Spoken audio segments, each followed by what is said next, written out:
Hello everyone, welcome back to another short video here on the channel, and today we are going to be looking at a familiar face here on the channel. She is our resident conspiracist. She is our resident paranoia expert, and she has another wild tale to inform us on here today. So we will be watching through that, and always, hey, how's it going? My name's Rat Boy. Let's get into it. I'm gonna be on a bunch of podcasts.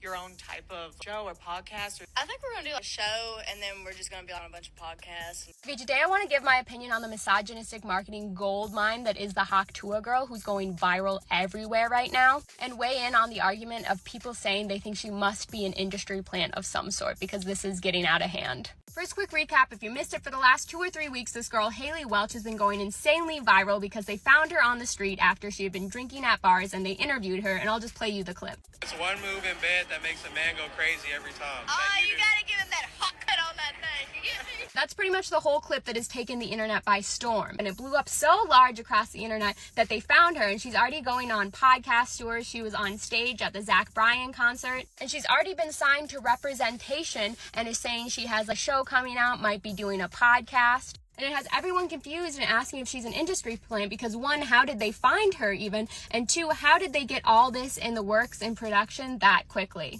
Or, here's another idea that's going to be very controversial. You could shut the up. Look, I have a conspiracy here, you guys, and this is going to be something that isn't too wild.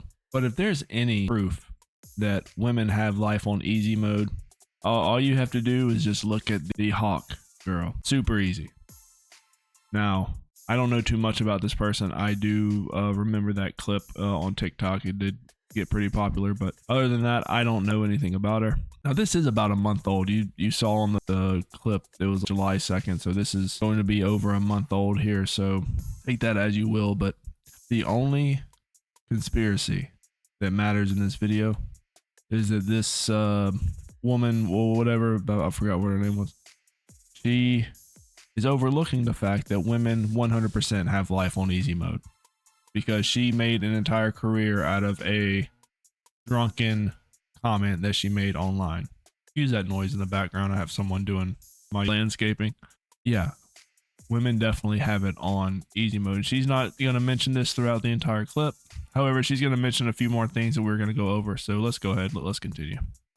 Like, she already quit her day job and is selling merchandise, which I agree, this is all happening on like an extremely fast and slightly unrealistic timeline. And before I explain my thoughts on it, I want to be clear, none of this is actually about her. None of this is hate towards her. She actually seems like a really nice girl from the interviews I've seen of her, and people are saying she's really lovely. This is all about the public's reception of her. And what I think happened here is that she perfectly owned in on the specific niche of like misogynistic frat boy humor. Like, if you watch the Stiff Socks podcast reaction to her, their reaction is like a perfect example of that. Like oh, she's so like cute and innocent, but then she makes like dirty jokes, and they just think that's like hilarious for some reason. Exactly like the Barstool Sports audience sort of guy. Like, they absolutely eat up the girl next door, so innocent, but then like, oh my gosh, she has a dirty mind. It's so funny. This is something else. That is kind of funny. I mean, 100, that's what men find funny. Men like, dirty humor. A large majority of men do. This is known. This is well known. So the fact that this woman is creating this reality where men have never made, dick and fart jokes, it's crazy. It's crazy. Okay. Reminds me of a cat. Take a loo cat these balls, bitch. Let's continue. It's like humor, but dirty and raunchy. And sadly, like, people who think that's absolutely hilarious are a very large part of the internet. And so I think all of these marketing companies, and specifically Barstool Sports, saw this girl blow up, and they were like, no, that is a gold mine for that field. I truly believe that there was probably someone sitting in the Barstool's office whose only job for the last couple of weeks was to scour the internet and wait for this girl to present herself. I'm honestly surprised that she didn't come out directly as signed to Barstools, but I would be not shocked at all if her marketing agency set her up with a podcast that was sponsored to and produced from Barstools, because that's like the whole area is like women specifically who have this sort of misogynistic niche on. very much so like the Call Her Daddy girls were, and to sign them to podcasts and blow up their career. You sure about that? You sure about that? You blew it. Let me just make one thing completely like in this entire clip. She has no idea what she's talking about. The people that are pushing this woman in the algorithm, or that were pushing her in the algorithm, because the meme is dead. I'm 4 weeks old. It's done. It's dead. She doesn't exist anymore. She's getting booed off stage. Nobody cares. Okay? Done. She's toast. But the memes that were being pushed at that time were actually being pushed by women. It was women that were pushing them. And these husband-wife channels. Like, have you seen these husband-wife TikToks? I would love to make a video on that, because those are just amazing. The husband-wife TikToks are amazing, by the way. Okay? If you guys haven't seen them, it is the worst, best content you will ever see. If that makes any sense, the worst, best content you'll ever see. And was being shared primarily by these family channels, primarily by these female channels. There were the men that were sharing them as well, but as we all know, men do not get pushed through the algorithm. Okay? Just don't. When a man posts a video, it's got to be something, you know, for it to make any sort of traction, and men just do not get put in the algorithm at all. It's usually women, or it's these couple channels. Social media platforms love family and couples channels. It's like their favorite thing. It's like the best thing ever. But usually it's those channels that hold the darkest secrets, if you know what I mean. Let's continue.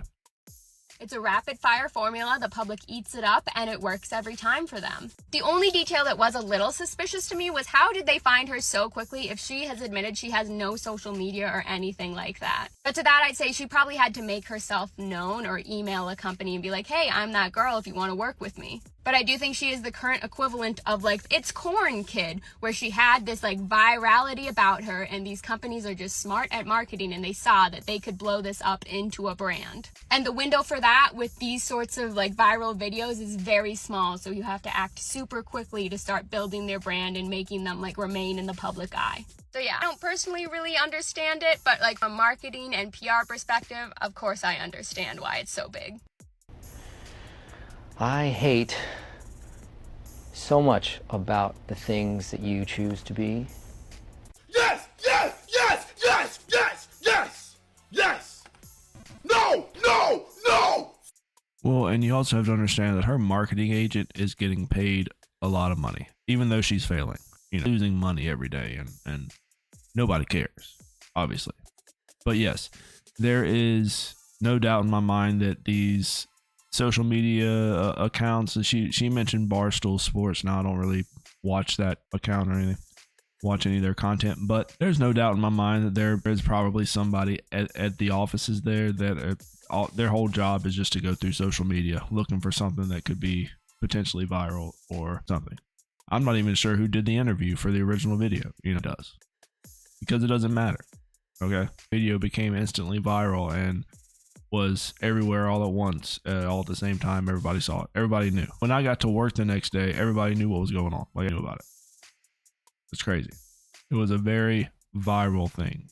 Now, this happens with women a lot. Like women content, it's content like that from a woman usually more likely to go viral. Men, not so much. The past 3 or 4 viral like I've seen have all been women, so take that as you will, I guess. There's no doubt in my mind that if I was to make this front seat car video, the conspiracy wouldn't be that she's an industry plant. That has nothing to do with it.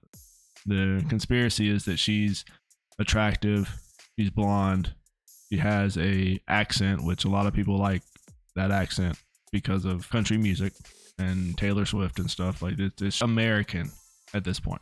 And that entire demographic is going to go with that. Brand deals, logos, t-shirts, flags. You know the way this all works. It has nothing to do with an industry plant. Okay, everyone on social media to capitalize on any sort of virality they're able to get. Even you, like, you're the exact same thing. So don't sit there and act like you don't know what you're doing. The only problem is you're not entertaining and you're just complaining about it.